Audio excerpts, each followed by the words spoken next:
term neonates have a higher risk for immaturity of the lungs, and this can lead to respiratory morbidity in short and even in long term. Neonatal respiratory morbidity due to immature lungs is the most common complication in premature neonates. Gynecologists face dilemmas related to lung maturity on a daily basis.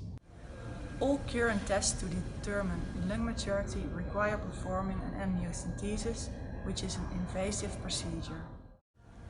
Therefore, there is a high clinical need for a non-invasive, broadly usable, high-quality tool for predicting fetal lung maturity.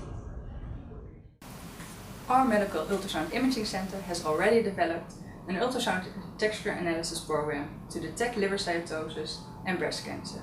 We believe that we can use this technique to assess the fetal lung maturity.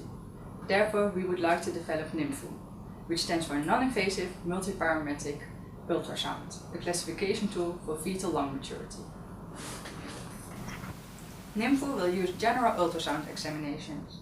First, we will develop a tool that automatically segments the lungs, and together with innovative quantitative analysis, we will classify the fetal lung maturity. The clinician will receive an accurate estimate of the fetal lung maturity, which helps her to decide on daily clinical dilemmas.